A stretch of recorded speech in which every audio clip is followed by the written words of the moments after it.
Assalamualaikum warahmatullahi wabarakatuh.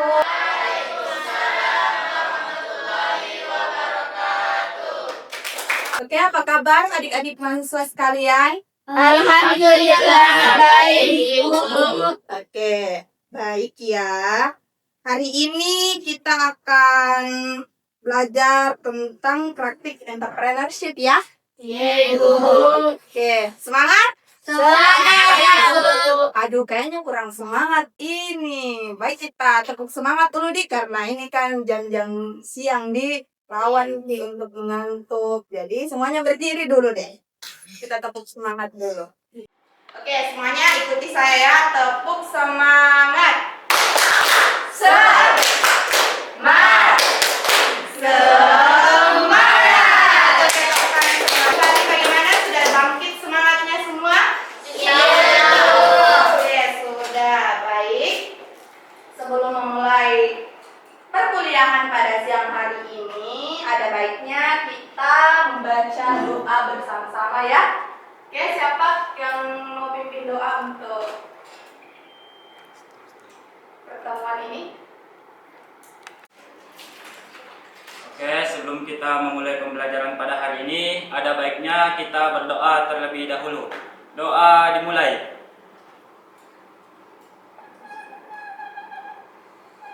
Doa selesai.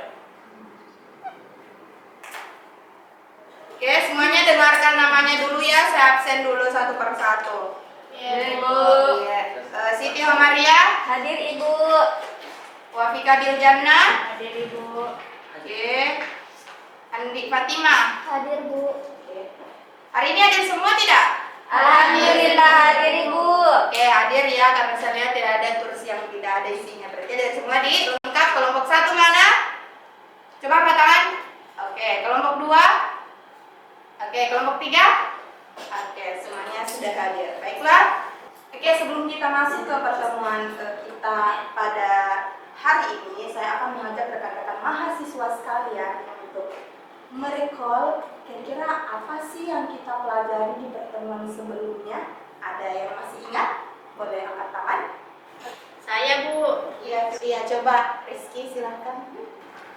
Materi yang dipelajari pekan lalu itu tentang inovasi dan segmentasi pasar, Bu. Oke, baik. Terima kasih jawaban yang sangat bagus ya dari adik Rizky ini. Jadi semua sudah ingat kan terkait pertemuan kita minggu lalu itu terkait dengan inovasi dan segmentasi pasar. Oke.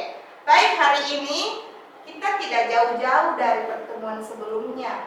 Masih rangkaian dari pertemuan sebelumnya, namun hari ini kita akan membahas bagaimana sih sebenarnya menyusun bisnis model kanvas itu seperti apa. Ya, di kelompoknya masing-masing sudah ada lembar kerja seperti ini. Sudah, Ibu. Oke, sudah ada sticky note-nya juga kan? Iya, Ibu. Nah, hari ini sebelum masuk ke sini, saya mau menyampaikan dulu bahwa untuk capaian pembelajaran kita di mata kuliah ini, di mana mahasiswa mampu mengembangkan solusi bisnis secara kreatif, kemudian inovatif, kolaboratif, dan berbasis pemecahan masalah. Kemudian ada unsur CPMK-nya itu di mana mahasiswa mampu mengembangkan ide bisnis yang inovatif melalui apa? Kerja sama tim dan analisis kebutuhan pasar. Jadi topik utamanya tadi adalah penyusunan bisnis model kanvas. Oke? Dengan metode ini kita akan menerapkannya dalam metode diskusi, makanya saya bagi kalian menjadi beberapa kelompok dari pertemuan-pertemuan sebelumnya. Ya, 9 elemen yang harus kita susun ketika kita ingin memproduksi sebuah usaha ataupun bisnis. Yang pertama ada key partners. Ini adalah bagaimana kita memilih pemasok dari bahan baku yang akan kita jadikan sebagai mitra untuk mendukung produknya kita ke depan atau hasil dari inovasi bisnis kita ke depan. Kemudian yang kedua ada key activities berupa bagaimana cara kita memproduksi. Misalnya ada yang mau memproduksi makanan kayak snack begitu. Apa aktivitasnya? Ini dijelaskan di sini. Entah mulai dari pengelolaannya seperti apa. Terus yang ketiga di sini ada value proposition. Nah, jadi kita harus memastikan bahwa apa apa yang kita pasarkan ini itu semuanya halal dan higienis. Yang paling penting adalah halal. Kenapa? Karena kita sama-sama mengetahui bahwa tahun 2026 di bulan Oktober itu semua produk baik itu minuman ataupun makanan itu harus wajib tersertifikasi halal. Makanya harus memang dipilih-pilih bahan bakunya itu harus tersertifikasi halal, seperti itu. Kemudian customer relationship itu seperti apa? Kita melayani customer kita, apakah dilayani betul-betul dengan ramah atau tidak, itu juga harus pasti. Kemudian customer segment. Nah, di sini kita harus tahu kira-kira produk saya ini saya mau jualnya kemana, target pasarku kemana, apakah kepada mahasiswa atau karyawan. Selanjutnya ada key research. Nah, ini key research adalah sumber dayanya kita, berupa teman kelompoknya kalian, kemudian bahan baku yang digunakan, peralatannya apa, seperti itu. Untuk memasarkan produknya, baik itu berupa Instagram, TikTok, WhatsApp channel, streams. Apa sih bedanya antara cost structure dengan revenue streams? Ada yang tahu? Ada yang tahu apa bedanya? Tidak, Ibu. Oke, baik, saya jelaskan bahwa cost structures itu adalah modal yang kita keluarkan di awal untuk memproduksi produknya kita ke depan. Mulai dari pembelian bahan baku, peralatan, dan lain sebagainya. Sedangkan revenue streams ini adalah teman kelompoknya terkait dengan 9 elemen ini. Silahkan didiskusikan. Ibu. Terutama Oke, semuanya dikerja dengan tertib ya, didiskusikan sama teman-temannya. Baik, di kelompok 1 ada yang kurang dipahami? Iya, Bu.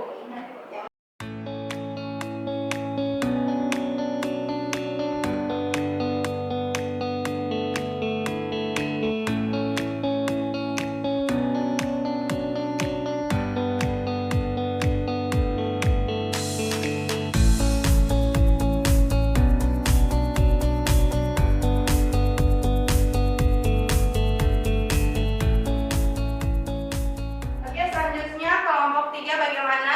Apa sudah selesai atau masih ada juga yang kurang dipahami? Bagian ketiga, Bu. Oke, bagian ketiga terkait dengan nilai yang ditawarkan atau value proposition ya. Sebelumnya saya boleh tahu kira-kira nanti ke depannya di kelompok 3 ini akan memproduksi apa?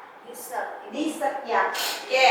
Jadi kalau dessert itu melihat dengan era apa sih yang disebut generasi Z ya? Iya. Oke, mereka yang suka dengan makanan manis ya kan, makanya kalian mungkin tertarik untuk memproduksi itu ya. Iya. Nah, tapi kalian kan pertemuan sebelumnya kemarin sudah mensurvei kan, di pasar ada banyak banget penjual dessert. Nah, apa yang menjadi nilai cirinya kalian di produknya kalian itu? Itulah yang ditulis di sini. Misalnya, Ibu di pasaran itu dia menjualnya tidak berbagai macam topping. Nah, kami memproduksinya berbagai macam topping atau berbagai macam bentuk. Bisa seperti itu. Atau di luar sana Ibu rasanya masih standar-standar saja. Kami di sini memperoleh berbagai macam memproduksi berbagai macam rasa misalnya.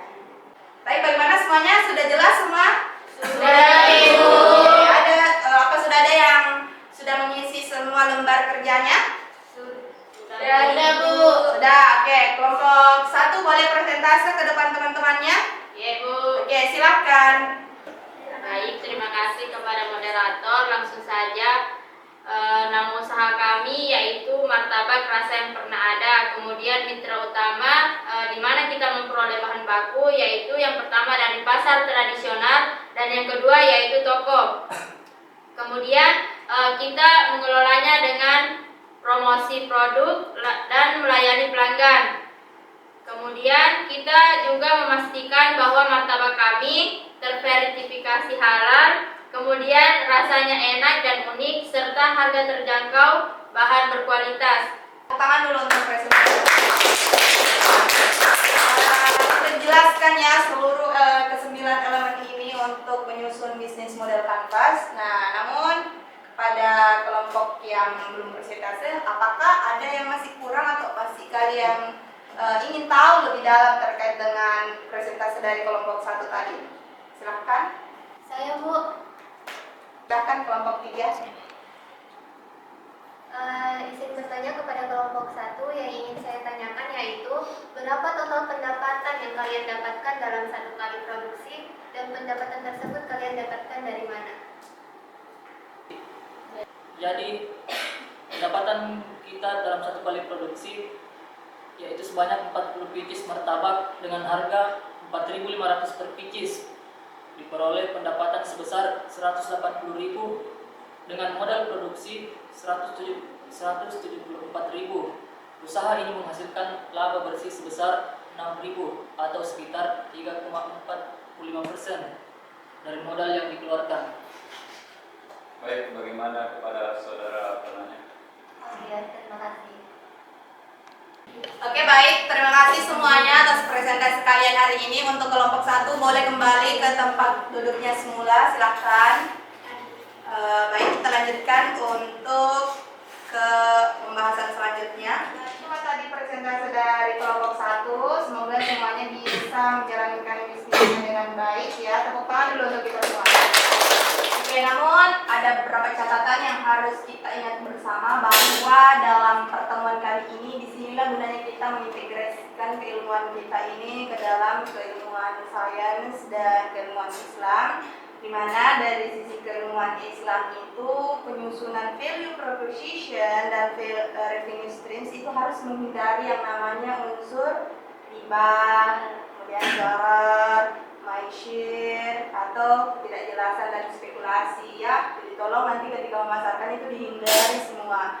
Kemudian setiap akad dalam transaksi baik itu berupa jual beli, jasa maupun bagi hasil itu harus jelas dan transparan ya, sesuai dengan kaidah fikih muamalah. Kemudian dari sisi sains dan manajemen penyusunan bisnis modal kanvas ini menggunakan pendekatan ilmiah berbasis data. Kalian betul-betul harus terjun ke lapangan untuk observasi bagaimana nanti ke depannya memproduksi produknya kalian ini. Kemudian ini juga bisa kalian kaitkan dengan beberapa sumber atau referensi yang sudah Ibu cantumkan di RPS-nya kalian. Di sini salah satunya ada jurnal pendukung yang berkaitan dengan penelitian dan pengabdian kepada masyarakat. Di sini kalian bisa rujuk penelitiannya Ibu, yang salah satunya adalah pengaruh e-commerce dan pengetahuan kewirausahaan terhadap minat berwirausaha pada perdagangan online di Kota Makassar dalam perspektif Islam. Nah, kalian bisa mengintegrasikannya dengan mengukur bagaimana pelaku usaha ini pengetahuan kewirausahaannya di Kabupaten Maros seperti apa, ya kan? Kemudian terkait dengan maksimalisi laba dalam perspektif maslahah, bahwa kalian juga harus memastikan bahwa laba yang kalian dapatkan itu betul-betul terhindar dari gharar, maishir, riba dan spekulatif atau penipuan ya. Pokoknya usaha kalian itu harus betul-betul berlandaskan secara adil, jujur ya, transparan sesuai dengan prinsip-prinsip Islam. Oke? Sampai di sini bisa dipahami? Insyaallah. Oke, sesuai dengan Quran surah An-Nisa ayat 29 bahwa yang mengatakan, hai orang-orang yang beriman, janganlah kamu saling memakan harta samamu dengan jalan yang batil, kecuali dengan jalan berniagaan yang berlaku atas dasar suka sama susah kamu ya. Jadi ketika nanti kalian memasarkan produknya, kemudian ada yang tidak mau misalnya membeli, itu jangan dipaksa. Udah dibeli nih, kasihan karena ini sudah luar biasa sampai kalian mengadang-adang cara promosinya dan lain sebagainya, itu jangan ya. Itu sama halnya kita melakukan pemaksaan sekaligus penipuan karena tidak sesuai dengan apa yang kita pasarkan dan apa yang kita katakan. Jadi kalau misalnya segini juga cara menjual, segini harganya, segini nilai yang kalian dapatkan ketika kalian membeli produknya kami, seperti itu ya. Sampai di sini bisa dipahami? Bisa. Oke, nanti di lembaran kedua itu kita bisa diskusikan di pertemuan selanjutnya ya. Kan masih ada kan di lembaran kedua seperti yang Ibu pegang ini. Nah, ini bisa kita diskusikan lagi di pertemuan selanjutnya beserta dengan seniornya kalian yang sudah Ibu bagikan ya. Dan tolong ini semua disusun dengan baik berdasarkan 9 elemen untuk penyusunan bisnis model kanvas ini ya. Oke, Untuk itu, kalau sudah tidak ada tidak ada lagi yang ingin dipertanyakan, semoga semuanya senantiasa semangat, kemudian sehat ya, dan senantiasa diberikan kemudahan dalam menuntut ilmu oleh Allah Subhanahu wa taala ya. Amin. Oke, baik, sebelum menutup perkuliahan pada hari ini ada yang ingin memimpin doa? Oke, silahkan. Karena selesainya pembelajaran kita pada hari ini, sebelum kita menutup pembelajaran, marilah kita berdoa bersama. Doa dimulai.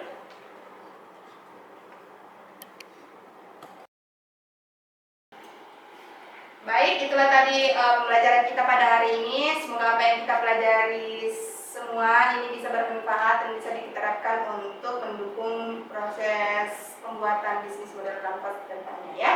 Sekian dan terima kasih. Ibu minta maaf kalau misalnya dalam perkuliahan ini punya salah kata atau perilaku yang kurang berkenan, mohon dimaafkan. Sukses